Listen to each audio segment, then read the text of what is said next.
Just like that, we're back again for another Sunday. I missed last week. There was no way I could make it happen. Transiting from Texas back to the U.S. of the northern states. Hi, everybody. How you doing?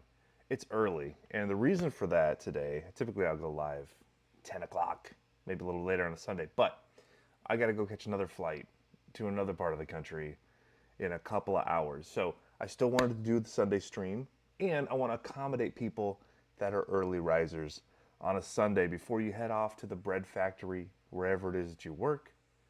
We'll come on in here. I should do a thing where if somebody drops me $5, we get Sexy Fix for a full minute. I mean, what do you think? We got to bring back the Sexy Fix. All right, too sexy for that early. Let's table him for a little bit till we get a little deeper. But we'll go for an hour. We'll go for 40 minutes. I don't know. 8 o'clock. I gotta get out of here, man. I gotta get down to the airport. Anybody want to hang out? No hair. Maybe I'll have time to go get a sandwich if I leave early.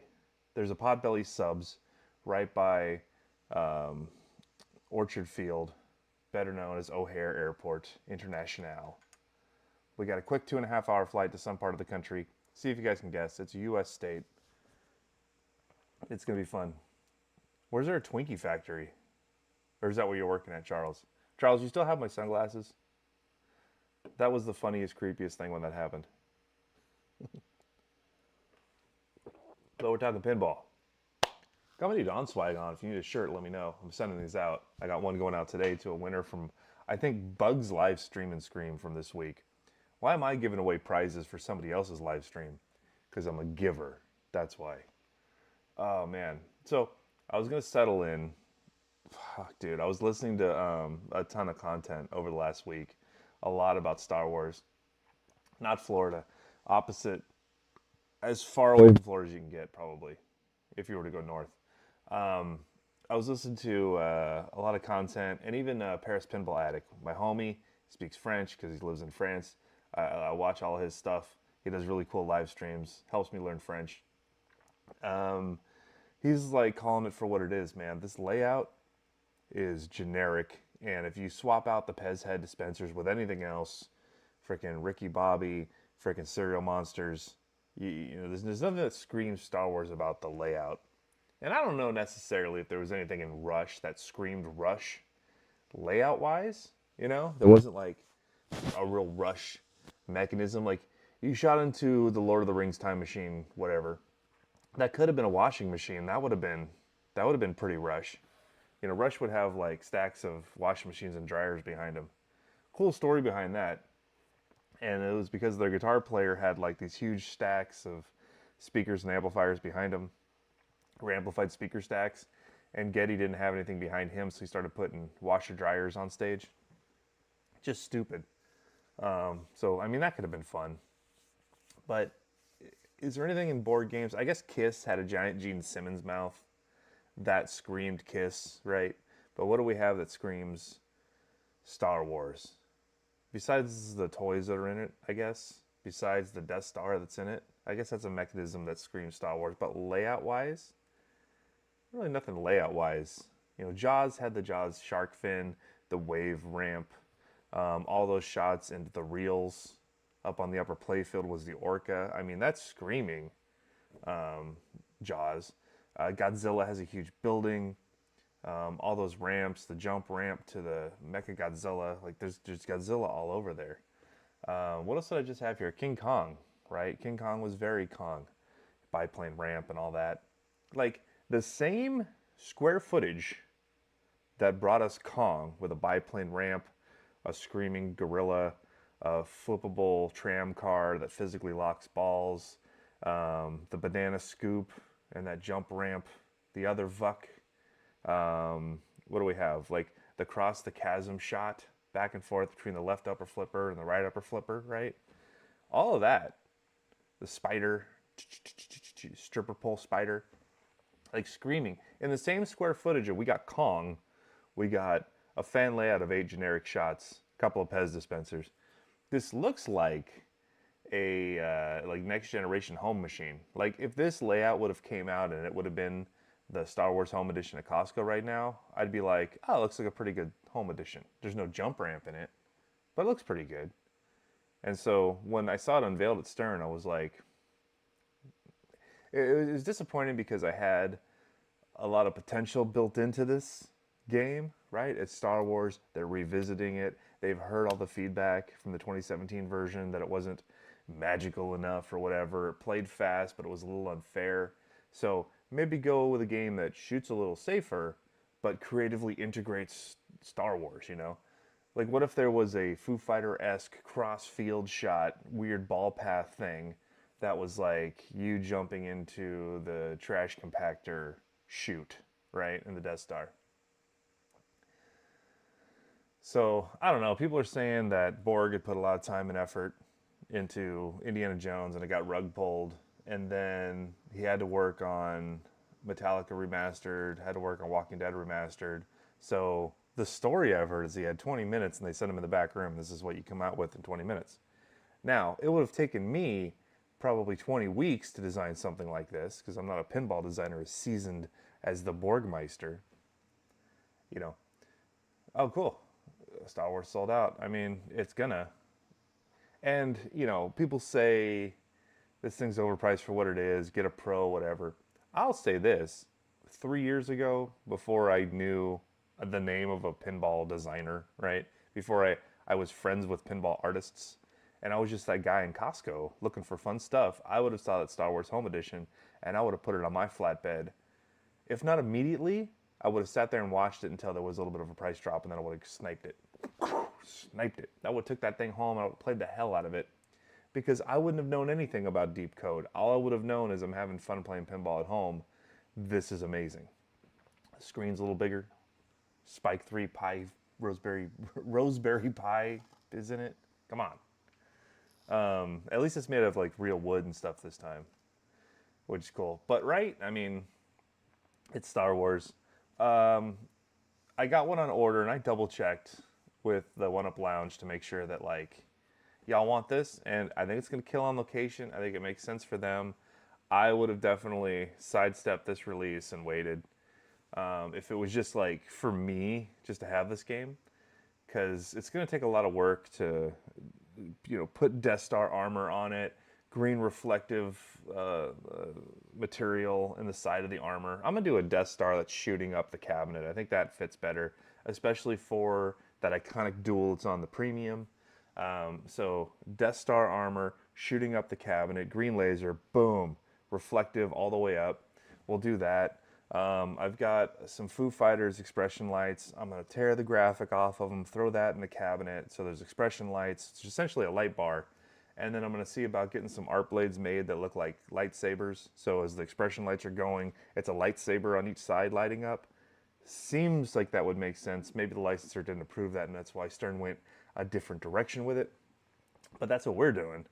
And then I don't know if I can really add anything 3D print wise, except I have an idea to take out that Darth Vader helmet and put in something much more cool, like a Star Wars take on Deadpool is what I'm going to do in that spot. Because it's screaming for something ridiculous from Star Wars, and that's what I'm going to bring. You want ridiculousness? I bring it. Don, do you have a topper plan to make for Star Wars? Yes, I got two ideas really. The first one was the first thing that came to my mind, which is just an AT-AT collapsed up on top of there, which you have to. Exploded side with some lighting effects inside, simulating you know, electrical sparks and damaged thing. So like up there, half buried in the snow, an AT-AT that's just been taken down that flashes. You know, I think that'd be kind of cool. Do you have a buyer for your Star Wars Premium? Yeah, of course. Yeah, I had a buyer before I checked to make sure before I ordered it that they were good to go after the release. They saw the game. So they're not like, well, because last time I was planning on buying an extra X-Men to make over for them, And then Metallica got revealed, and they're like, hold up, hold up, hold up, hold up, hold up. Instead, did you buy that X-Men yet? No? Okay, good. Get us some Metallica instead.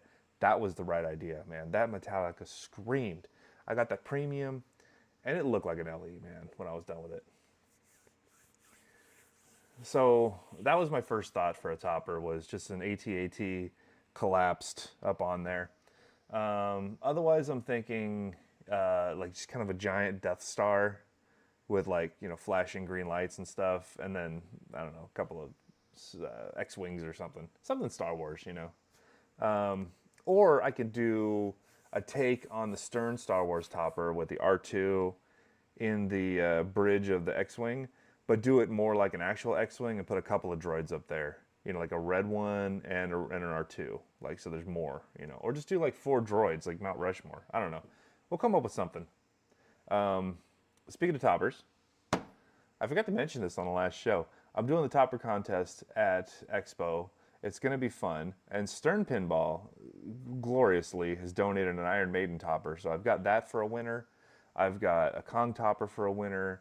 I've got the cabinet leg bag from Missing Pin as a prize. And I've got some play fields too. So far, at least 5 people are getting some pretty sweet prizes. And we'll probably do this, like top choice, people choice winner. I announce them. They can pick from the available prizes whatever they want. Maybe they have an Iron Maiden. Maybe they've got a Kong. Maybe they want to go get one and resell it and get it some cash. All that is fine. And then we'll go ahead and pull one of the random voters to win a playfield. And then we'll just go down the list. As long as I have prizes, we'll keep pulling. We'll keep going down the list of first place finisher, second, third, fourth, fifth. And so hopefully everybody can get something. They have some amazing Star Wars dioramas on Etsy. Slap one of them on top of some lights. I mean, honestly, there's so much that you can do, right? You can do a Hoth scene. You can do a Death Star scene. A swampy Dagobah. I wish I had the ability to really like get in there and program things that interacted with the game. Like all that's locked out to me. Plus, I don't have the skill set for it. I can do flashy lights. I can do lights that interact with the game. Lights that interact with the sounds pretty easily in a reliable way. The thing is, you know, I don't want to put so much into the topper with motion and animations and things that then the topper costs $1,000. I want to keep my toppers like $399, $450, right there. You know, you got $2,000, go buy the Stern one. You know, you got $800, $1,000, go buy the Electric Playgrounds toppers that have some interactivity. At least like Pulp Fiction really did. You know, if you just want like a topper that looks good, has lights, and doesn't break the bank, $399, $450, I'm your guy. I'll get it to you. Because that's what I do for mine. Yeah, I mean, you know, the Stranger Things topper was $650. It interacts with the game. Doesn't do a whole lot. Is flat plastic. Whatever. This one I made for Munsters. And I'm planning on adding something in the middle, but it lights up. They're Tesla coils. They glow in the dark. It's cool. My D&D topper's right over here. And for something that I just crafted at home, it looks pretty good. It's interactive. What's up, Frank Mac? How you doing? Shane's here. All right, we're doing good. So, Star Wars. Will it outsell 2017? Probably not. Will it be in production forever? Probably. You know, but is it going to do like Jaws 50th sales? No. It's a placeholder, you know. I'm just here like, where's Walking Dead? I want to see me some Walking Dead. What else we got? Walking Dead, Pokemon. So I was dogging on a game recently. I forget what it was. Something that was being released, and it was like when your options are, like Big Bang Bar and Raza, right? Let's talk about those for a second. A couple of remakes or like across the finish lines that I don't think we really need. I'm sure there's somebody out there that's like would love to have a Big Bang Bar for some reason. I think it's an okay game for its era, but for now, when you're looking at if that game's more than $10,000 for Big Bang Bar, and it's gonna take forever to get it, and it's being built by Pedretti, which like I played their Funhouse, I played their games, they're okay, you know, but they weren't like lighting the world on fire. So they come up with a Big Bang Bar, right? If it's more than $10,000, which it probably will be, it's coming from Europe, there's going to be tariffs. In a world where you've got Star Wars, which will probably have a price fall. Where you got Harry Potter, which is definitely going to have price falls soon. Where Walking Dead Remastered's coming out. Where Pokemon's coming out. And where Spooky's about to drop some hotness that's going to sell out in 10 seconds. How do you compete, and do numbers with something like a Big Bang Bar? Why bring us that? Where's Tales of the Arabian Nights? Where's Totan? Where's Twilight Zone? Make it happen. Do those. Um, and Retro Atomic Zombie Adventureland looks stupid. The layout looks dumb. It looks dated. It looks like it was a rug pull anyway. It was never like designed to be a game to be played. It was designed to bilk old people that didn't know any better out of their money. So why make that into a game? Why take Magic Girl, which was like a bunch of failed concepts with a very lovely art package, and try to like force that into a game? Like, if it was going to be something compelling and interesting and make money for the producer and be enjoyed by the citizens for the ages, it would have been done by now. Like, nobody would have dropped the ball on that, or somebody else would have picked it up. Nobody has, literally nobody, in a world, in a timeline where people are making barbecue and GTF. Shout out to Enzo. And Magic Girl died. It died for a reason, man. Let it stay dead. Let it be a novelty. Let it be something fun that when we go to Expo, we get to play it. Let somebody with too much money pay $40,000 for it and be like, look what I got, right? That's all I'm saying. Why Raza? Why? Since multiple sources have confirmed the new Star Wars topper will be backward compatible, do you think it'll be another round of the R2 topper? No, that one was limited to 500. I don't even think Stern at this point would do that again. I bet they wish they could have. I bet because I certainly made a bunch of them. No, they'll do something similar. It'll probably be. I'm gonna guess that it's gonna be plastics similar to the Venom topper, similar to the Foo Fighter topper. Maybe we'll get a head of something in there. It's going to be all assets that are from the style guide from the licensor. So you don't have to worry about approvals.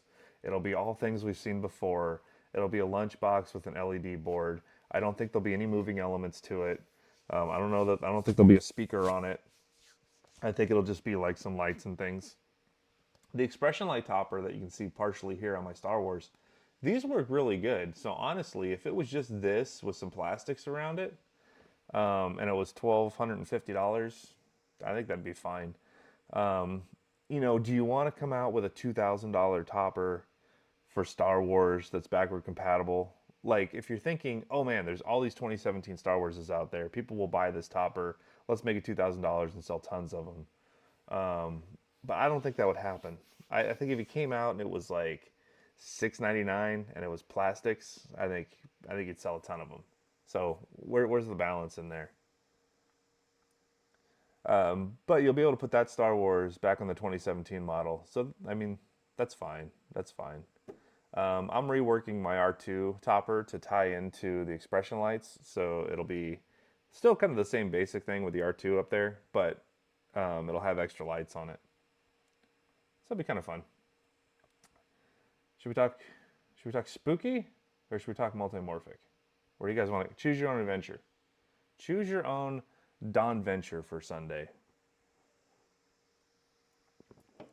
I started the Multimorphic Minute on my shows. I have a recurring segment. I've been trying to think of something, and what better than the P3, damn it. I love me some Portal. I want to play some Portal. I watched Carrie's video. I saw that they're putting them together, and I saw all the boxes that were empty for shipping, but I still haven't seen anybody unbox anything yet. And I don't know what I did with my extra Portal t-shirt. I've been waiting to give away this Portal t-shirt that I bought. I bought two. One for me, because I love it, and one to give away because I love you. And then, I don't know. I set it somewhere around here, and I've been waiting for them to ship so we can celebrate Portal, and I can have the thing to give out to somebody. But it's somewhere. It's probably in my stack of t-shirts in the print lab. All right, so that was this multimorphic moment for the live. I'm going to keep it up, though, because I have a lot of things to say. I've played all their games, all 26. I haven't played all 26. I don't think I've played Birdcatcher. I've seen video of it, and I don't need to play it, I don't think. But I played Canyon Lagoon. I could talk for 2 hours on Drained. I have some comments about that. Okay, you guys ready for this? This is going to be so fun. I'm trying to manifest this cool thing we can do in collaboration with Spooky Pinball. They've got a game they're going to release, just like they've done every year. They've got a new game they're going to release. It's fire. I've mentioned that before, not a secret. It's loads of interest. You've heard the rumors, and if you don't like the rumored theme, enough people do. So this one's good. If you don't like this one, you'll like the next one. But we've never had a pinball midnight release ever. And probably for good reason. I mean, these are commercial machines. That's stupid, Don. But I want to do it. I want to do it with Spooky. So I've been manifesting this out there. What if we could all just like camp out at the factory so that midnight, as soon as it hit launch day, they can roll up the metal roll-up door. We can hand over our monies and get on the list right then. Skip the whole stupid website. The website crashes that happen. A very popular game. You know, for those of us that are local or want to even fly in, we could have a fun little event. We could be out there grilling, hanging out. Maybe we'll bring a game and play it in the driveway. We'll bring our trucks, you know, because it's the country, so we can hang out in our trucks. And then at midnight, it's just like a GameStop for the Nintendo Wii release or like a new Call of Duty or something. We can be out there like, I'm excited, midnight release, let's go. Drop a deposit. And it's evolved from there. So now what I'm thinking is we start locally in town at a house party, right? Bonfire in the backyard, it's November, we're hanging out, playing some pinball. It's some pinball person's house. And then at 11 p.m., we start marching towards the factory. We get there, we hang out and party, and then they roll up the door and they're like, you can get your deposits now. It's midnight. Boom, we do that. And then they have one of the games set up right there that we can all come inside and play. So on launch day, you can get your deposit in before the website even opens and get to play the game. Like right there.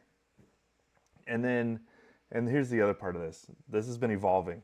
So what if when you got your game, if you had ordered at the midnight party, you get the midnight edition of the game with your own collectible badge on there that says midnight edition. It's the only way to get one was to be there or to buy it from somebody. So there's like some extra little exclusivity to the people that put forward the effort to travel to be there on the day. Now, I'm feeding this all to the guys and girls that work at Spooky, and I'm like, I think this would be fun. And they're like, yeah, Don, that sounds interesting. And then I've been getting texts and emails from people that have heard this, and they're like, when is it happening? I want in on it. So I want to come with some overwhelming evidence that people would be enthusiastic about this and would attend this. So I'll start an interested list, donspinballpodcast@gmail.com. Email me if you want to get on a list, and if I hear some more traction about this happening, I'll email you back with info. But would you be interested, Internet? donspinballpodcast@gmail.com. Would you go to the midnight release party for Spooky's next game?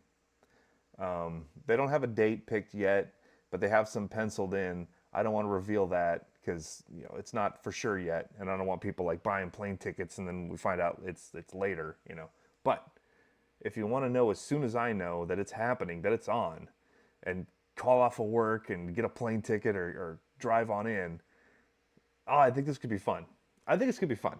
It could be fun. It could be silly. And, I'll help out, man. I'll make midnight launch t-shirts or something. Something. It'll be fun. There'll be food and pinball, and you get to play the game first would be the issue. So what do you think? What do you think? Does that track? Is that interesting? I would be interested in this. I live close enough I can drive over, though. Would I fly out for it? I mean, it's me, probably, but I think it'd be something fun for like the spooky Uber fans who also have the means to be able to get there at midnight on a whatever day they do it. I think that'd be fun. What else would we do? I had another topic I wanted to talk about. Spooky Midnight Madness. Right? Now, in an ideal world, if you got the Midnight Edition, you would have a Midnight Madness mode in your game that nobody else would have. I don't really know a way to do that because it would have to be a code thing that would cost them money. And then how do you make sure like certain people have the code, certain other people don't have the code, and then people would be sharing the code. So, and I say, give the Midnight Madness mode to everybody, but do something exclusive to the game, something you can't replicate. That game is stamped a Midnight Edition. Then if you go to sell it, you could say, I've got a butter cabinet with a topper, Midnight Edition. It's the ultimate one. It's the ultimate one. I think that'd be super fun. I think that'd be super fun. So topper contest is happening. Bring your homemade topper, win a prize. Expo's coming up. It's going to be awesome. Hexa Pinball is going to announce their next theme, their follow-up to Space Hunt. I hope it has a jam song. But that'll be coming up. They'll be announcing that at Expo. What else do we have? Anything else new at Expo? I don't think we're going to see Walking Dead remastered. Rumors I'm hearing is that that game will launch post-Expo to give Star Wars a chance to stand on its own 8 legs for its 8 shots. It won't get upstaged like X-Men did. At least I hope there's no shooter lane rattle, right? Dude, Scott, your wife's not wrong. You would be cray-cray to go to Benton, Wisconsin in the middle of winter. And it's not like you can go there and pick up the game that day. I mean, it's just a drop off a deposit. You can stay at home, keep your feet nice and toasty, and at 10 a.m. go to the website and put in a deposit. I was talking to Morgan, and she's trying to drive traffic away from the website so it doesn't crash. So you can also order by telephone. So I think the phone banks will be open, where you could just call in and get your deposit in. A safe thing to do may be to go to your distributor, such as Jeff at madpinball.com, and just get on his list and, I don't know, slide him some money or something. Predator at Expo? It's got to be. If Predator's not at Expo, it's dead. Dead. It's got to be there. I think it will be. But yeah, this is just something fun to do. It's probably not worth the money. It would be cheaper to stay at home and just keep refreshing the site until you get through, or pick up the phone. But it would be good if you are interested in this game, call a distributor or two and get on a list just in case. So if you're sitting there frustrated and the website is down all day and the whole internet explodes in the city of Benton, at least you're on a list with a distro and you can have a second chance there. But I'm worried. I think there is legitimately by now more demand on interested lists than there will be games available. So holy crap. Another thing you can do is start a podcast and release 200 episodes and spend thousands of dollars traveling around the country covering events and things. And then that would get you an inside track. You could try that. That's what I did. That was a ton of work. It would have been easier for me to just get on a list early. How about Midnight Madness exclusive spooky t-shirts? Charles Thomas, that's kind of what I'm thinking. That's what I'm thinking, man. What if we could talk him into doing a graphic, and then I can get the shirts made, and then everybody that shows up at the party, you pick your size, we go ahead and press it up, and you get your Midnight Madness shirt hot off the press. I mean, that'd be fresh. Get some leverage. I'm excited for Spooky, man. I want to see what the reaction to this. I didn't even see the trailer. The trailer's been shot. I haven't seen it. I saw some cell phone footage of a new feature that nobody's been talking about, and that alone I think would sell out all the games. If you just saw this little cell phone clip that I saw, it was so awesome. Jersey Jack has amazing light shows, and I think Spooky became number 2. It's hard to compete with all the rainbow that's going on with Harry Potter. But that's where we're at. That's where we're at. The 2 boutiques, man. Which one's better depends on your mood. But both of them make awesome games now. Evil Dead and Harry Potter. What a duo. Like, if you have those two.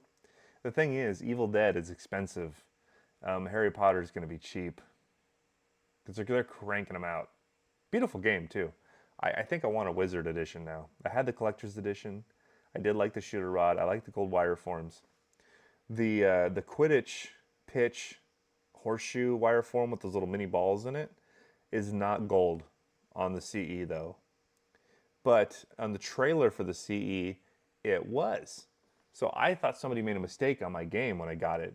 You know, Derp the Dragon notwithstanding, my upper wire form with the little Quidditch balls, the quaffles, the bludgers, whatever, it was just silver. It wasn't gold like the rest. And I'm like, what the heck happened?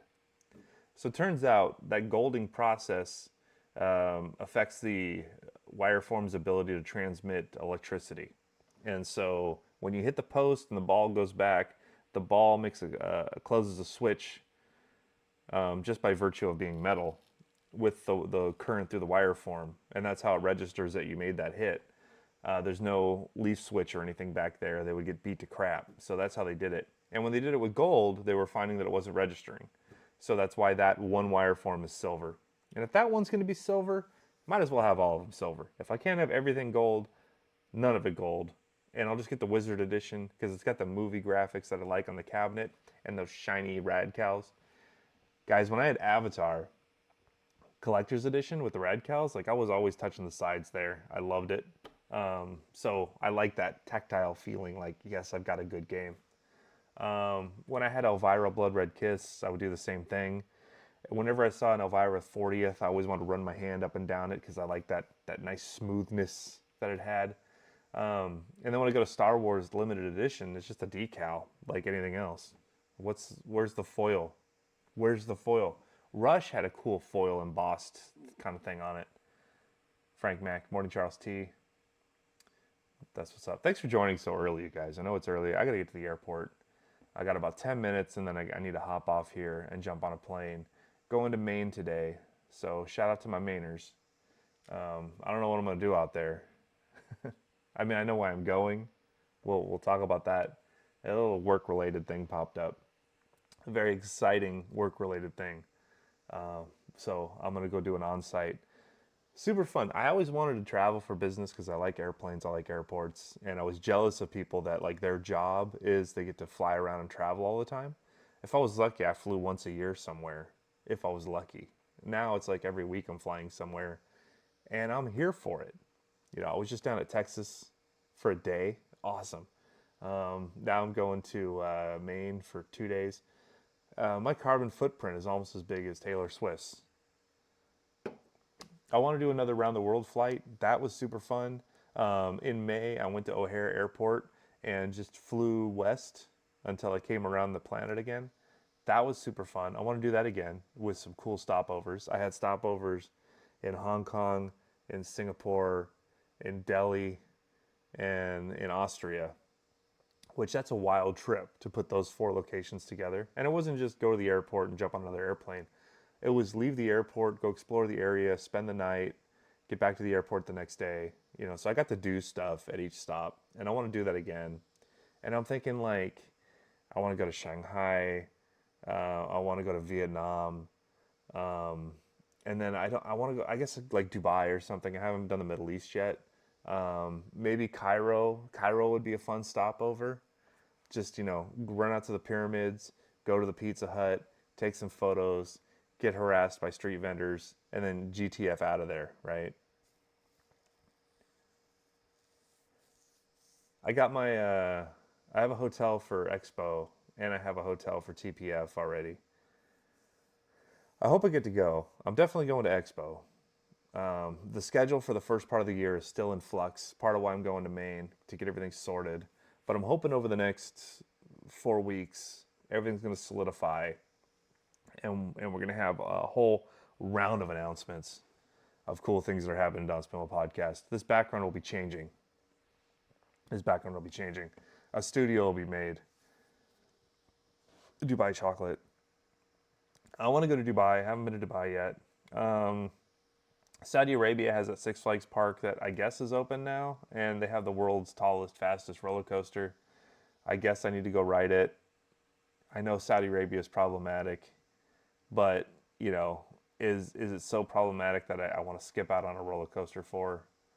You know, maybe there's other ways to raise awareness. I don't know. I don't know the right answer. But I do like roller coasters and I do like travel and I want to go everywhere regardless. If it was safe and I could guarantee I'd actually be able to come back, I would probably go to North Korea for the experience. And I don't support that regime at all. But I support the people. I would like to go meet them. What kind of pinball machines do they have in North Korea? You know, if anywhere was perfect for a P3 multimorphic, it's the Hermit Kingdom, right? Because, you know, maybe they don't have a lot of room or budget for a whole lineup of Stern games, but they could get a P3 and then they could just swap out the modules and save space, you know. Maybe they could, maybe because it's kind of open source, they could come up with their own North Korea approved modules and maybe every household for party members can have a P3 cabinet, and then they could have state approved modules. The North Korea of pinball. Jeremy says cheese for reasons. All right, I dig it. I'm here for it, man. Jeremy's fun. He's a Wisconsin guy. Me and Jeremy always hang out at MGC when I come by the poor man's pinball table. I love the poor man's booth, man. My first time at Expo, I walked up and I'm like, what is this vibe and how do I get in on it? Because like it was just a bunch of random crap on a table, which I appreciated. Weird Al does North Korea. Oh God. Oh God. Mandatory fun.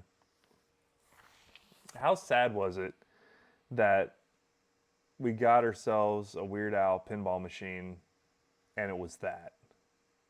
I don't even. It could multimorphic. It could have been fine. Could have been fine. But like the direction they went with it was bad. You know, it's like I'm in this museum, which could have worked as like a portal to different Weird Al songs and stuff.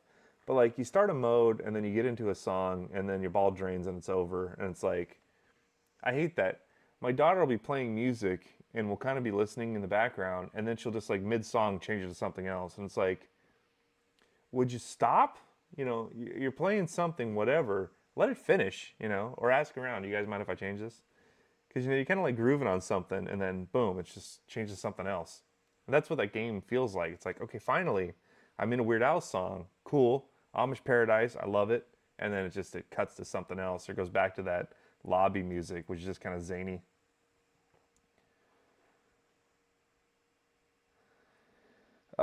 Jeremy, I love it.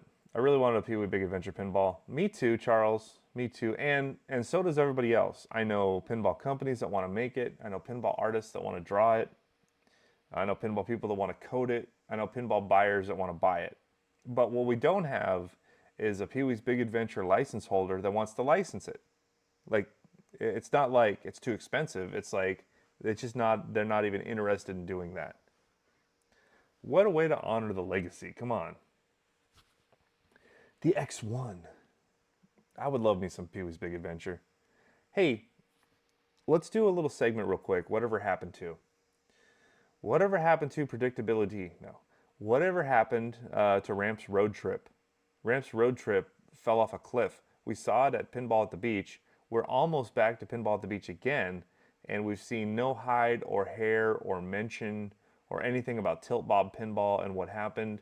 I had heard that guy, those people would sell out, absolutely. I had heard that guy had bought like 6 figures worth of CNC equipment and everything he needed to do the game in-house and build it.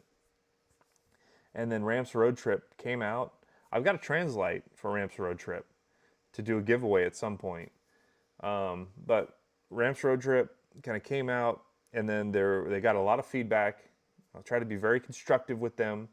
Like, don't do any doo-doo that's just going to flop on its face. Like, if you're building it, like, here's some good feedback on ways you can really make this a successful product and really launch your business.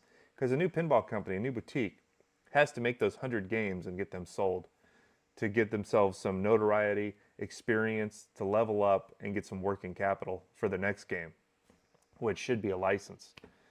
Unless you've got big backers, it's hard to go for a license right away. So yeah, I don't know what happened, man. I haven't seen any updates. You know, they could reach out. I'd stop by when I'm there and see what's going on. But I've heard nothing. Nothing about like, hey, it's coming. Even Alice in Wonderland, whatever the cheap pinball machine's called. They're going to be at Los Angeles Comic Con this month. They'll be at Expo with a workable game. They've got Kickstarter backers, so that project's going forward. But Ramps Road Trip, seeing nothing about it. And then what up with the rumor about Jay and Silent Bob getting a game? Did we ever find out what company was supposedly doing that? And was it American Pinball? I heard American Pinball has their new game that they still want to release, and that they did have at least one other game licensed, like in the works. So I'm thinking that might have been the Jay and Silent Bob game, which I'm here for it, man. We've been saying that American Pinball needed licenses.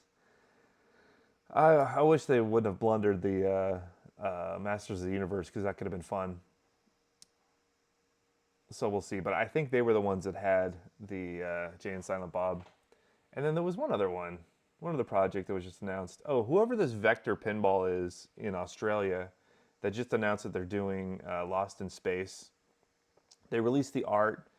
Half of it looks okay, half of it looks like a jumbled mess.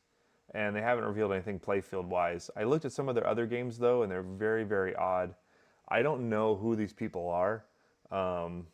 I talked to Enzo last night about it, and I think it's like a pinball person or somebody that like knows pinball and wants to make machines in Australia, which I'm here for it.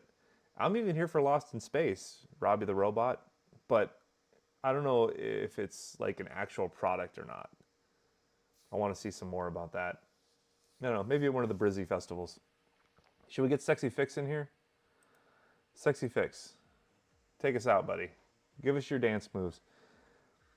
I would love to do a flash mob like this, if we could all learn these steps. The Sexy Fix, you complete me. Guys, I gotta get to the airport. Fun Sunday. I know it was early. Thanks for those of you that showed up. Who's texting me? My Discord's blowing up. People are awake. Rob Burke just texted. What's he have to say? All right. So Tuesday when I get back, I might be doing a little interview talkie with Rob Burke from Pinball Expo. Send me some questions. I don't know. We'll talk about why did you decide to do a Pinball Expo? What was it like in the early days? I don't know. And we'll just promote it because I want to do that. And the dude got me a booth, so that's cool. I miss Dragon Fix. Oh, Jeremy, watch this back. Fast forward 5 minutes and you'll see the Dragon Fix on there. I should put, let me see if I can do this. Do I have another, I want to see if I can put up a picture of the other fix here real quick. I think I can. Oh, here, let's do this. Let me find, I had another fixie photo. If I could find it real quick, we can throw it up here. I found this picture of Kaneda from a long time ago. I don't want to put that one up. He'll get his feelings hurt. Oh, where's my other? I need to make a fix folder.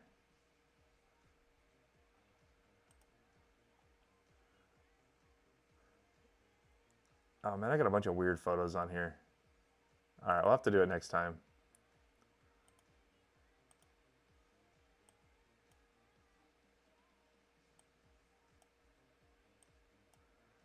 I don't know where this photo went. Anyway, y'all be good. We'll talk next time.